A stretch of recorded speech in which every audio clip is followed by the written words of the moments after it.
IPC, no other person than the Right Honorable Halifa Sallah.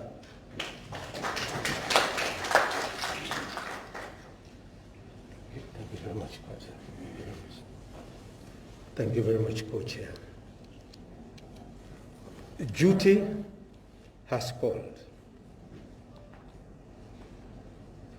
and 16 political parties are here assembled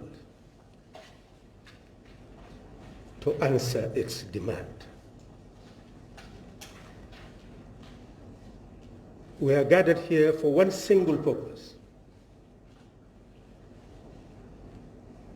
to build a partnership for the consolidation of peace and democracy in our homeland.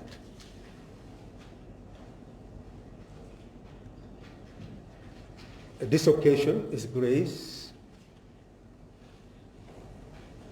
by the chairman of the IEC. We welcome him. It's also graced by our partners, the resident rep of the NDP, the Charge d'Affaires of the EU, representative of the representative of ECOWAS in the Gambia. We recognize that partnership is equity, that development requires drivers and owners. We are the owners of the Gambia. We are the owners of development. Support is therefore just a supplement, not a substitute for self-reliant development. And that is precisely why we have decided as political parties to convene this meeting today to become the architect of our own democratic process. Democracy is a tool and a process.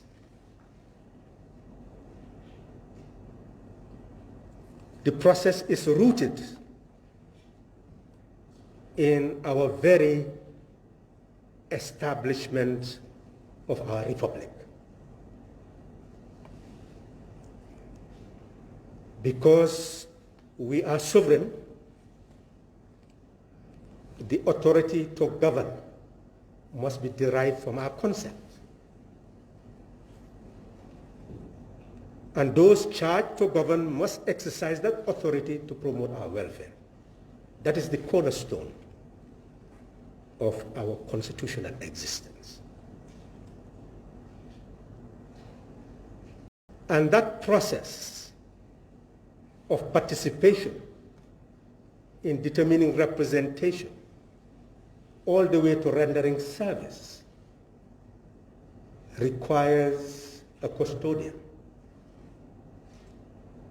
And that custodian is the IPC, the Inter-Party Committee. We are the one who will mobilize the Gambian people to become part and parcel of our political parties. He'll mobilize so that ultimately we select leaders, we participate in elections, and then run governments. So each party is preparing to govern, and those given the responsibility to govern to discharge that responsibility, not only for a single party, but towards the whole nation. But the tool to determine representation has a custodian. The custodian is the IEC. And that is why we are partners. And that is why we are here today. All of you must know the origin of the IPC, and I'll come to conclusion. It was the IEC that originally aimed to establish an inter-party committee in 2000. Eventually, it could not materialize. Then a crisis occurred in 2005, leading to 2006, when NAD leaders were arrested, and President Obasanjo, who was the chair of the African Union, was appealed to by the Commonwealth, and they agreed to form a team and send a team to the Gambia in order to facilitate negotiation between the existing government and the opposition. And out of that, the inter-party committee was crafted, but eventually fell into ruin until 2016, when the UNDP invited all the political parties, including the IEC represented by the current chairman, who was not the chairman then, for us to discuss whether we will rejuvenate the IPC pending the 2016 presidential elections and the whole electoral cycle. We agreed that its rejuvenation was necessary in order to build a peace architecture for the country pending elections which were anticipated to be very explosive. And indeed, the crisis intensified, and we started to meet almost on a weekly basis at the IEC to deal with the crisis, but also to craft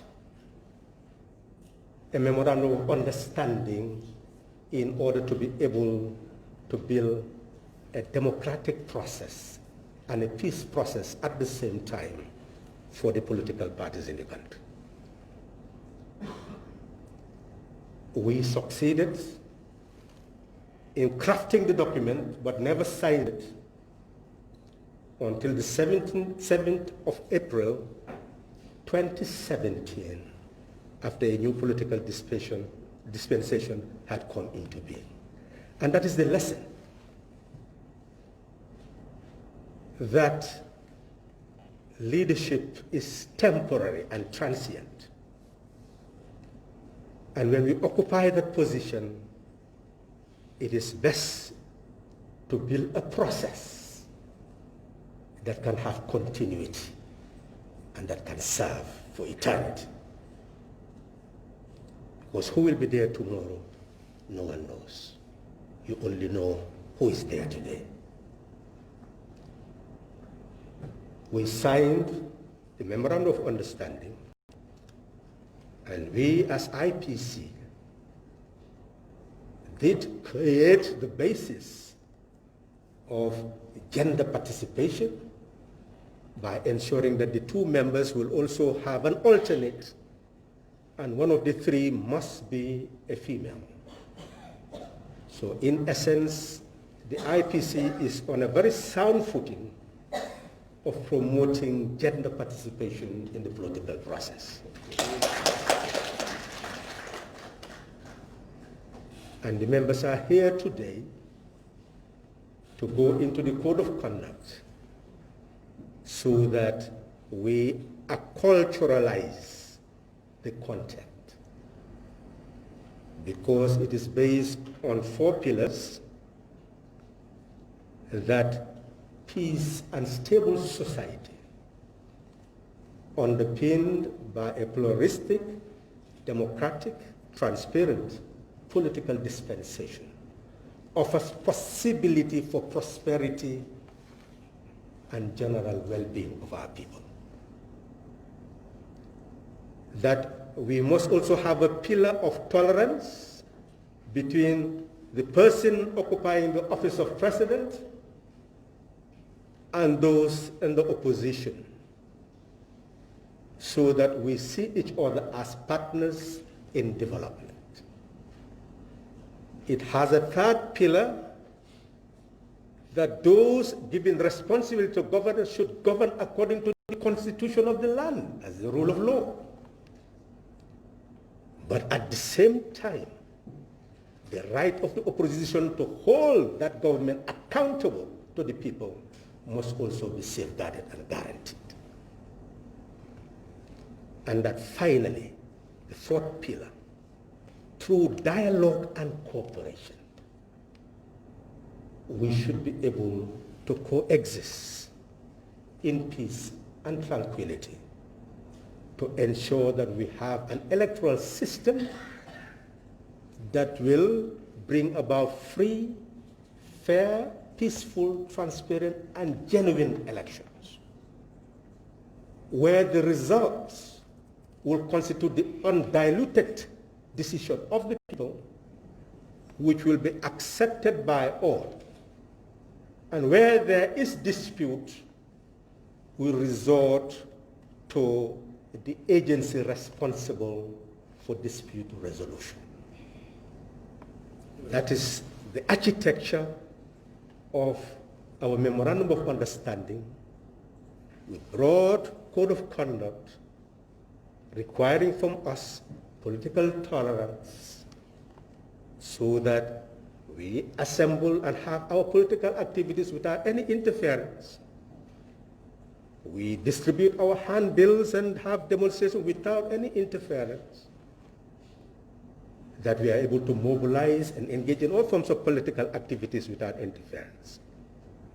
That we will use language that's not inflammatory or defamatory. That will show respect for each other.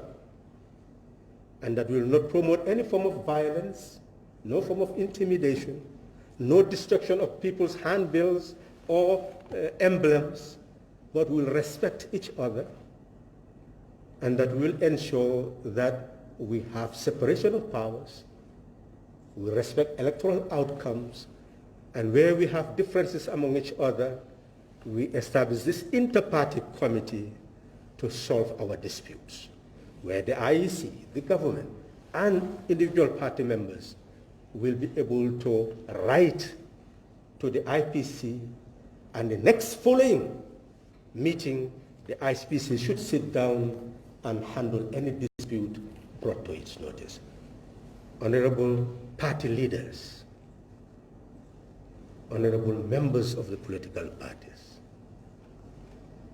this is what we have crafted for ourselves and for posterity.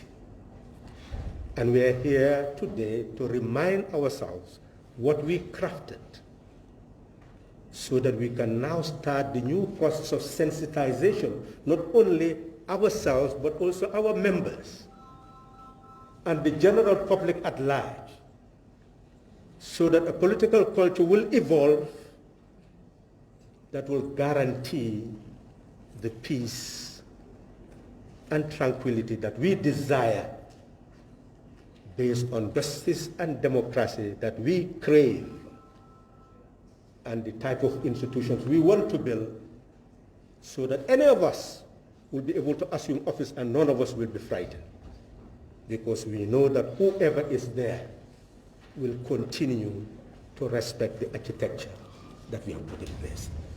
I will conclude by thanking all of you for being here, and we hope that this team approach will now flourish, and our partners will give us the support that we desire in order to achieve our aim and aspiration to craft a system where we'll consolidate peace and democracy in our homeland. Thank you very much.